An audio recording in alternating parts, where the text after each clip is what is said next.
ਇੰਨੇ ਨਹੀਂ ਬਚਣਾ, ਇਹਨੂੰ ਲਾਹੌਰ ਲੈ ਜਾਓ। ਤੇ ਜਿਹੜੇ ਸਾਡੇ ਫੈਸਲਾਬਾਦ ਦੇ ਲਾਗੇ ਲਾਗੇ ਜ਼ਿਲ੍ਹੇ ਆ, ਝੰਗ, ਟੋਬਾ, ਚਨਿਓਟ ਤੇ ਲਾਗੇ ਲਾਗੇ ਵਾਲੀਆਂ ਜਿਹੜੀਆਂ ਤਹਿਸੀਲਾਂ ਵਾ, ਉਹ ਪਤਾ ਕੀ ਕਹਿੰਦੇ ਆ, ਇਹਦੀ ਤਬੀਅਤ ਜ਼ਿਆਦਾ ਖਰਾਬ ਆ, ਇਹਨੂੰ ਅਲੈਡ ਹਸਪਤਾਲ ਲੈ ਜਾਓ। ਨਵੇਂ ਆਉਣ ਵਾਲੇ ਕਮਿਸ਼ਨਰ ਇਮਰਾਨ ਹਾਮਦ ਸ਼ੇਖ ਦਾ ਇੱਕ ਅੱਛਾ ਇਕਦਾਮ ਸਾਹਮਣੇ ਆਇਆ ਵਾ। ਉਹਨੇ ਸਾਰੇ ਜ਼ਿਲ੍ਹੇ ਵਾਲਿਆਂ ਨੂੰ ਤੇ ਸਾਰੀਆਂ ਤਹਿਸੀਲਾਂ ਵਾਲਿਆਂ ਨੂੰ ਵਾਜ਼ੇ ਪੈਗਾਮ ਦੇ ਦਿੱਤਾ ਵਾ ਕਿ ਹੁਣ ਕੋਈ ਵੀ ਜੂਨੀਅਰ ਡਾਕਟਰ ਯਾਨੀ ਕਿ ਨਿੱਕਾ ਡਾਕਟਰ ਇਹ ਗੱਲ ਨਹੀਂ ਲਿਖ ਸਕਦਾ ਕਿ ਇਹਨੂੰ ਅਲਾਈਡ ਹਸਪਤਾਲ ਲੈ ਜਾਓ, ਬਲਕਿ ਕੋਈ ਸੀਨੀਅਰ ਡਾਕਟਰ ਮੌਕੇ 'ਤੇ ਆਏਗਾ, ਆ ਕੇ ਤਸੱਲੀ ਨਾਲ ਚੈੱਕ ਕਰੇਗਾ, ਚੈੱਕ ਕਰਨ ਤੋਂ ਬਾਅਦ ਫੈਸਲਾ ਕਰੇਗਾ। ਇਹਦਾ ਇਲਾਜ ਚਨਿਓੜ 'ਚ ਹੋ ਸਕਦਾ ਵਾ, ਇਹਦਾ ਇਲਾਜ ਟੋਬੇ ਹੋ ਸਕਦਾ ਵਾ, ਇਹਦਾ ਇਲਾਜ ਝੰਗ ਹੋ ਸਕਦਾ ਵਾ, ਜਾਂ ਇਹਦਾ ਇਲਾਜ ਫੈਸਲਾਬਾਦ ਦੀਆਂ ਤਹਿਸੀਲਾਂ ਦੇ ਵਿੱਚ ਹੋ ਸਕਦਾ ਵਾ। ਤੇ ਉੱਥੇ ਕਰੋ, ਕਿਉਂਕਿ ਕਮਿਸ਼ਨਰ ਨੇ ਆਉਂਦਿਆਂ ਸਾਰੀ ਜਿਹੜੇ ਫੈਸਲਾਬਾਦ ਦੇ ਅਲਾਈਡ ਹਸਪਤਾਲ ਦੇ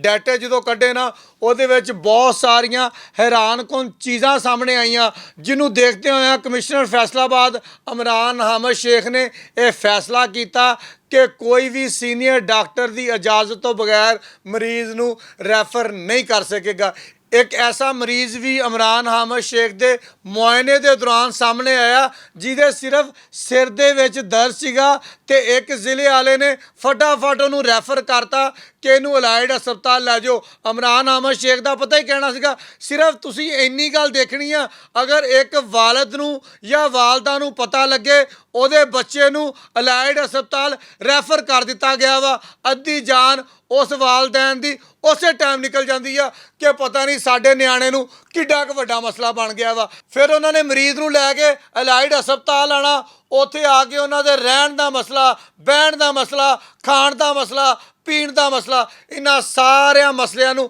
ਹੱਲ ਕਰਦਿਆਂ ਹੋਇਆ ਇਮਰਾਨ ਹਾਮਦ ਸ਼ੇਖ ਨੇ ਕਿਹਾ ਵਾ ਕਿ ਕੋਈ ਵੀ ਸੀਨੀਅਰ ਡਾਕਟਰ ਦੀ ਇਜਾਜ਼ਤ ਤੋਂ ਬਗੈਰ ਪੇਸ਼ੈਂਟ ਨੂੰ ਰੈਫਰ ਨਹੀਂ ਕਰ ਸਕੇਗਾ। ਨਾ ਸਿਰਫ ਅਲਾਈਡ ਹਸਪਤਾਲ ਦੇ ਵਿੱਚੋਂ ਅਦਾਦੋ ਸ਼ੁਮਾਰ ਲਏ ਗਏ, ਬਲਕਿ ਰੈਸਕਿਊ 1122 ਵਾਲਿਆਂ ਕੋਲੋਂ ਵੀ ਅਦਾਦੋ ਸ਼ੁਮਾਰ ਲਏ ਗਏ ਕਿ ਤੁਸੀਂ ਹੁਣ ਤੱਕ ਕਿੰਨੇ ਮਰੀਜ਼ ਚਨਿਓਟੋ ਫੈਸਲਾਬਾਦ ਰੈਫਰ ਕੀਤੇ ਆ, ਕਿੰਨੇ ਝੰਗ ਤੋਂ ਕੀਤੇ ਆ, ਕਿੰਨੇ ਟੋਬੇ ਤੋਂ ਕੀਤੇ ਆ, ਕਿੰਨੇ ਸਮੁੰਦਰੀਓਂ ਕੀਤੇ ਆ, ਕਿੰਨੇ ਤਾਂਦਰੇ ਵਾਲੋਂ ਕੀਤੇ ਆ, ਕਿੰਨੇ ਜੜ੍ਹਾਂ ਵਾਲਿਓਂ ਕੀਤੇ ਆ। ਕੱਲੇ ਕੱਲੇ ਅਦਾਦੋ ਸ਼ੁਮਾਰ ਲੈਣ ਤੋਂ ਬਾਅਦ ਕਮਿਸ਼ਨਰ ਫੈਸਲਾਬਾਦ ਨੇ ਇੱਕ ਵਾਜ਼ੇ ਪੈਗਾਮ ਦੇਤਾ ਵਾ ਕਿ ਜਿਹਦਾ ਦਿਲ ਕਰਦਾ ਵਾ ਸਿੰਗਲ 2-4 ਲੈਣਾ ਲੈ ਕੇ ਕਿਸੇ ਵੀ ਮਰੀਜ਼ ਨੂੰ ਰੈਫਰ ਨਹੀਂ ਕਰੇਗਾ, ਬਲਕਿ ਪਹਿਲੇ ਪੂਰੀ ਕੋਸ਼ਿਸ਼ ਕਰਨਗੇ ਕਿ ਆਪਣੇ ਹਸਪਤਾਲ ਦੇ ਵਿੱਚ ਉਹਦਾ ਬਿਹਤਰੀਨ ਇਲਾਜ ਮੁਆਲਜਾ ਹੋ ਸਕੇ। ਅਗਰ ਕਿਸੇ ਹਸਪਤਾਲ ਦੇ ਵਿੱਚ ਕੋਈ ਸਹੂਲਤ ਨਹੀਂ ਹੈਗੀ ਤੇ ਕਮਿਸ਼ਨਰ ਫੈਸਲਾਬਾਦ ਦਾ ਦਫ਼ਤਰ ਖੁੱਲ੍ਹਾ ਹੋਇਆ ਵਾ, ਹਸਪਤਾਲਾਂ ਵਾਲੇ ਆ ਕੇ ਦੱਸੋ ਕਿ ਸਾਡੇ ਕੋਲ ਇਹ ਸਹੂਲਤ ਨਹੀਂ ਹੈਗੀ,